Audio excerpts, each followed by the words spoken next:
Anda kembali di iNews Malam, pemirsa, satu keluarga guru ngaji di Banda Aceh dibantai oleh pelaku yang masih memiliki hubungan keluarga. Satu orang meninggal dunia, sementara anak dan keponakan korban terluka parah.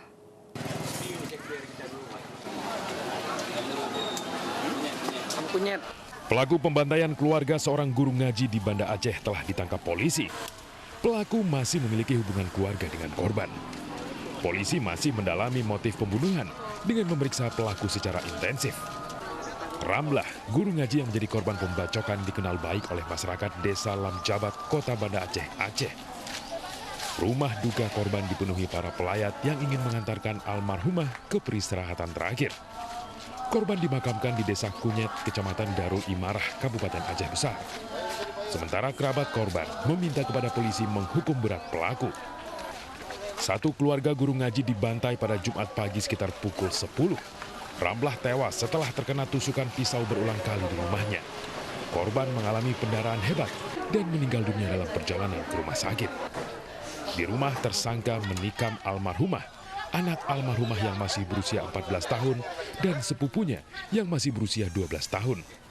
Suami korban juga dilarikan ke rumah sakit untuk perawatan intensif karena terluka parah. Saksi mata mengatakan melihat korban lari sambil meminta pertolongan sekitar. Namun tidak lama dari itu dia pun tersungkur ke tanah tanpa bernyawa. Saya lari kemari, udah lihat manapis di sini udah jatuh, tapi dia bangkit, coba bangun, coba jalan ke sana udah nggak sanggup lagi, udah jatuh. Di sini udah jeri-jeri, anaknya minta tolong. Saya di sini, jadi lihat dia udah jatuh bersimpuh gitu, coba bangun dengan minta tolong gitulah. Polisi telah menangkap pelaku Putra Pratama, 21 tahun, yang masih memiliki hubungan keluarga dengan korban. Tersangka telah ditahan dan polisi tengah mendalami motif pembunuhan. Dari Banda Aceh, Sukri Sarifudin, iNews melaporkan. Sementara itu, pemirsa, wanita pembunuh selebgram di Makassar, Sulawesi Selatan akan menjalani tes kejiwaan. Tes tersebut dilakukan karena keterangan pelaku yang sering berubah saat diperiksa.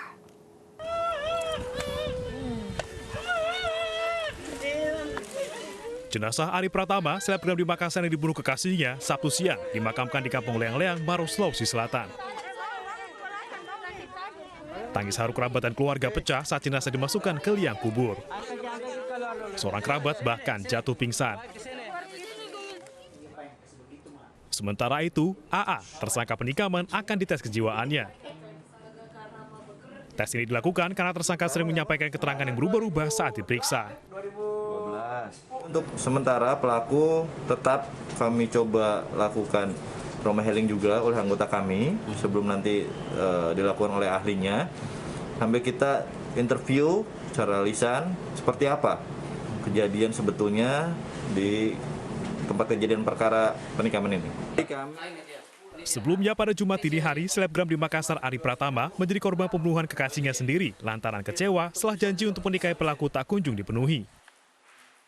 Kamera pengawas di sebuah penginapan merekam korban saat berlari keluar kamar dengan memegang bagian perut yang terluka. Tak lama kemudian, pelaku yang juga merupakan mahasiswi di sebuah universitas di Makassar ini mengejar pelaku dengan pisau terselip di bagian belakangnya. Tim Liputan iNews melaporkan. Pemirsa, seorang anak di Semarang, Jawa Tengah melaporkan ibu kandungnya sendiri ke polisi terkait dugaan pemalsuan sertifikat tanah. Sang ibu menangis dan pingsan saat diperiksa polisi.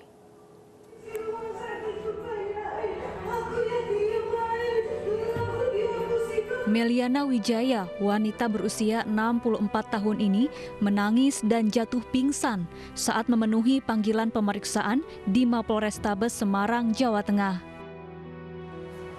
Meliana dilaporkan anak kandungnya terkait dugaan pemalsuan sertifikat tanah milik mendiang suaminya.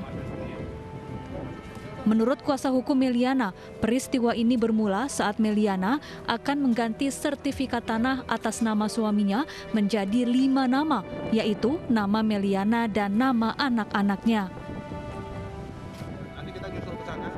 Namun terjadi kesalahan cetak sehingga dalam sertifikat hanya nama Meliana dan anak pertamanya saja. Ini mengharapkan sesuatu dari itu, kan toh bisa dibicarakan baik-baik, tidak harus dengan melaporkan ke polisi. Jadi saya berharap ini adalah perkara yang terakhir seorang anak kandung melaporkan ibu kandungnya sendiri. Saat ini pemeriksaan sedang bergulir di kepolisian. Meliana berharap kasus ini dapat diselesaikan dengan baik. Dari Semarang, Jawa Tengah, Kristadi, iNews melaporkan. Beralih ke informasi selanjutnya, pemirsa, seorang warga Australia menjadi sorotan setelah membuka kelas orgasme berbiaya 8 juta rupiah di Gianyar, Bali. Pelaku dibawa ke Polresta Gianyar untuk dimintai keterangan.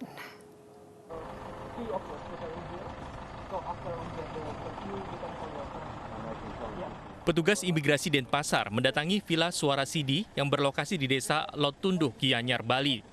Tempat ini diduga menjadi lokasi kelas orgasme oleh WNA asal Australia, Andrew Irvin Barnes. Andrew membuka kelas yang mengajarkan muridnya untuk mencapai kepuasan seksual atau orgasme dengan tarif $600 Amerika atau sekitar 8 juta rupiah. Namun kelas tersebut batal karena viral di media sosial. Terkait dengan orang asing yaitu Andrew Barnes yang warga negara Australia melakukan praktek yang dinamakan Tantric Full Body Energy Orgasm Retreat. Nah, ini sesuatu hal yang baru sebenarnya bagi kita. Tapi ini dilakukan oleh orang asing pada saat sekarang ini. Rencana akan dilakukan sebenarnya pada esok hari. Pihak Kemenkumham wilayah Bali masih menyelidiki praktik yang dilakukan warga asing tersebut. Bila terbukti melanggar hukum, WNA itu akan ditindak administrasi keimigrasian atau tindak pidana keimigrasian. Dari Denpasar, Bali, Aris Pianto, iNews melaporkan. Selanjutnya dari informasi COVID-19, pemirsa, berbagai upaya dilakukan pemerintah untuk mencapai target vaksinasi lansia. Salah satunya vaksinasi drive-thru atau layanan tanpa turun. Ya, tak hanya lansia, supir taksi yang mengantar pun ikut divaksin.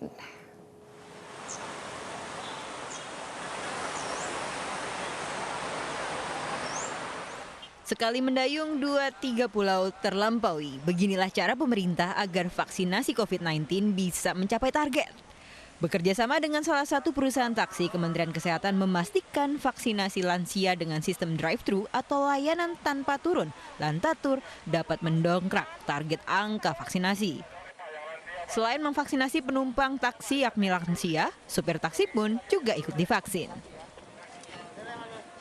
Sangat tertolong, ya kan? Kita semua ingin sehat, ya. Bukan untuk diri sendiri, tapi untuk semua. Menteri Kesehatan pun meninjau pelaksanaan vaksinasi Lantatur di area pool taksi di kawasan Cawang, Jakarta. Ia menilai cara ini cukup efektif.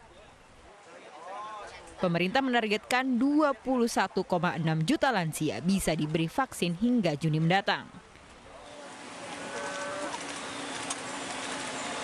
Karena memang target kita yang berikutnya sesudah nakes adalah lansia. Dan lansia itu kadang-kadang susah. Kalau disuntiknya mesti antri, mesti jalan. Salah satu cara yang paling efisien adalah drive-thru. Jadi saya ngelihat bahwa supir-supir Bluebird bisa mengajak para lansia untuk suntik di sini. Sekaligus insentifnya ya supirnya boleh disuntik juga. Ya mudah-mudahan dengan demikian target kita untuk bisa vaksinasi 21,6 juta lansia itu bisa diselesaikan sampai bulan Juni. 21,6 juta lansia. 800 peserta telah divaksinasi hingga hari kedua vaksinasi drive-thru. Rencananya vaksinasi Lantatur akan digelar di seluruh kota lainnya dengan target lansia dan seluruh pengemudi angkutan umum. Dari Jakarta, Rio Manik, iNews melaporkan. Pemirsa, pemerintah angkat bicara terkait kemelut Partai Demokrat. Informasi selengkapnya akan hadir usai jeda.